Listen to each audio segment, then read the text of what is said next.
तो हाँ जी मित्रों, ये वीडियो खासकर क्लास 10th यूपी बोर्ड चित्रकला वाले विद्यार्थियों के लिए है, क्योंकि उनका 10 मार्च को चित्रकला का पेपर है।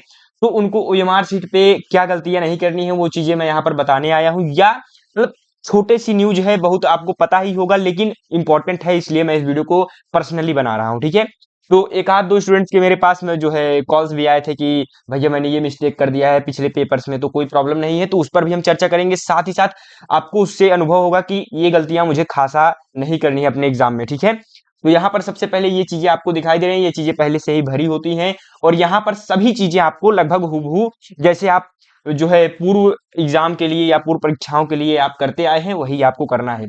पहले के एग्जाम में आपने जो भी जैसे भरा था सेट वगैरह, पहला अक्षर दूसरा अक्षर, सारी चीजें आपको हूबहू सेम भर देनी है।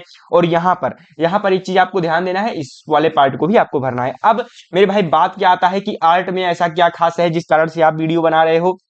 तो यहाँ पर मैं आपको बता देना चाहता हूं कि जैसे कि एक भाग यहाँ पर होगा, आप ध्यान से पढ़ेंगे। कॉर्नर में बहुत सारे स्टूडेंट क्या करते हैं, छोड़ के चले जाते हैं, तो उनकी कॉपी अपने मतलब जो है क्या कहते हैं अनुभव से चेक हो जाती है। तो ये चीजें होती है, तो आपको गलत नहीं करके आना है या इसको छोड़ करके नहीं आना है।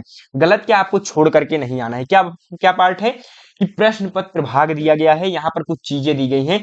तो ये क्या कहते हैं संगीत वादन वाले स्टूडेंट का शायद पेपर हो चुका है, अगर नहीं हुआ है तो वो भी देख सकते हैं। तो यहाँ पर वो चीजें लिखी गई हैं, क्या लिखा गया है, चित्रकला विषय हो। तो जिन्होंने चित्रकला लिया है उनके लिए यहाँ पर दो पार्ट्स दिए गए हैं।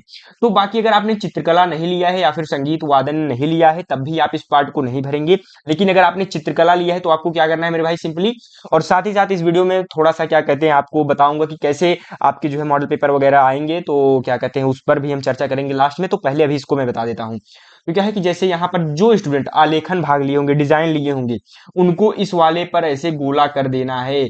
इसको अगर गोला नहीं करोगे तो आपका जो है अनुभव के अनुसार, यानी कि अगर मान लीजिए प्रावैधिक कला के हिसाब से आपका चेक हो गया तो ऑप्शन ही मिसमैच हो जाएंगे। क्योंकि पेपर में दो चीजें होती हैं, प्रावैधिक भी होता है और क्या कहते हैं चित्रकला भी। तो ये दोनों चीजें आपको ध्यान देनी है। ठीक है, तो यहाँ पर आलेखन भाग है तो आलेखन भाग, अगर आपका प्रावैधिक भाग है तो यहाँ पर प्रावैधिक पर गोला करेंगे, आलेखन पर नहीं। ठीक है, और एक चीज, अब आपने इस वाले पार्ट पे भर दिया तो यहाँ पर भी आपको वही चीजें करनी है। तो क्या करना है कि चित्रकला विषय है तो सही का चिन्ह लगाएं, तो यहाँ पर टिक का निशान कर देना। जैसे आपका आलेखन भाग है या फिर प्रावैधिक, तो अगर आलेखन है तो आलेखन वाले पर टिक कर देंगे। तो ऐसे बॉक्स के बाहर ना जाए, यहीं पर करना है। ठीक है, तो ये चीजें अगर उसी प्रकार से संगीत वाले में भी अगर तबला अगर पखावज आपने लिया है तो इस पर करेंगे। अगर आपने सितार लिया है, वीणा लिया है, ठीक, तो दूसरे वाले पर टिक करेंगे। वही चीजें यहाँ पर भी आपको उसी प्रकार से गोला भरनी है। ठीक है, तो ये मैंने संगीत वालों के लिए भी बता दिया है। तो ओवरऑल आपको ये चीजें करनी है मेरे मित्रों। ठीक है, और साथ ही साथ वे स्टूडेंट जो इस वीडियो में यहाँ तक पहुंचे हुए हैं तो उनके लिए मैं कुछ जानकारियां बता देना चाहता हूं कि आपके जो बोर्ड एग्जाम में 10 मार्च को आपका पेपर है तो उस पर निरंतर वीडियोज आना स्टार्ट हो जाएंगी। कल एक वीडियो आपका जो है आ जाएगा, हो सकता है आपको वो एकदम पेपर ही मिल, मतलब जो है मॉडल पेपर ही मिल जाए, आपका वायरल पेपर कह सकते हो बोर्ड एग्जाम का, जहां से क्वेश्चन आते हैं, आपने पिछले के पेपर्स में देखा ही होगा। तो वही चीजें हैं, 3 सेट बनेंगे अगर आप तैयार करते हो 50 प्लस अंक के सवाल, और अगर 5 सेट अगर आप तैयार कर लेते हो 5 सेट, तो वहां से 60 से 65 प्लस अंक के सवाल आने वाले हैं। तो आप लोग घबराइए मत, 10 तारीख तक एकदम बेस्ट से बेस्ट तैयारी होगी। बस यहां पर इस चैनल पर बने रहें, पूरा का पूरा कंटेंट देखें, जो भी कंटेंट आता है उसको ध्यान से कंप्लीट देखें मेरे भाई, ये रिक्वेस्ट है। बाकी मेरे ऊपर आप छोड़ दीजिए।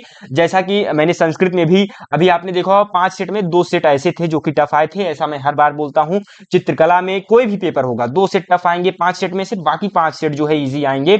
उस पेपर में जो है मैं हम लोगों छोड़ करके आएंगे, और जो 2 सेट आते हैं वो थोड़ा सा क्वेश्चन घुमा करके या जो कम इंपॉर्टेंट होते हैं वो क्वेश्चन रख देता है, इस कारण से वो थोड़ा सा टफ हो जाता है। और वैसे टफ नहीं रहता, क्योंकि इंपॉर्टेंट क्वेश्चंस अगर नहीं है तो वो पेपर टफ थोड़ी ना हो गया, इजी चीज होगा, लेकिन पूछा नहीं गया होगा कई बार, इस नाते वो टफ बन जाता है। तो ये चीजें हैं मेरे भाई, आपको बता दिए, घबराइए ना, पूरा पेपर एकदम अच्छे से जाएगा। पहले आपका जो होली आने वाला है तो उसके लिए आप सभी को हैप्पी होली, और अपनी होली को अच्छे से मनाइए।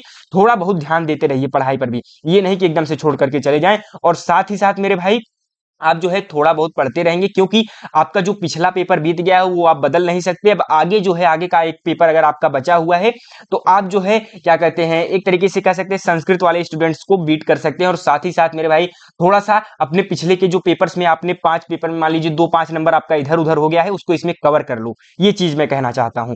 तो ओवरऑल 5 मिनट की वीडियो आपके लिए बहुत ही ज्यादा मतलब क्या कहते हैं इंपॉर्टेंट वीडियो थी, ये चीजें मैंने आपको बताया। तो यही चीजें मैं कहना चाहता हूं कि आप जो है इस पेपर में अगर 5 5-10 नंबर भी बढ़ा लेते हो ना तो 2% के अप्रॉक्स बढ़ जाएगा।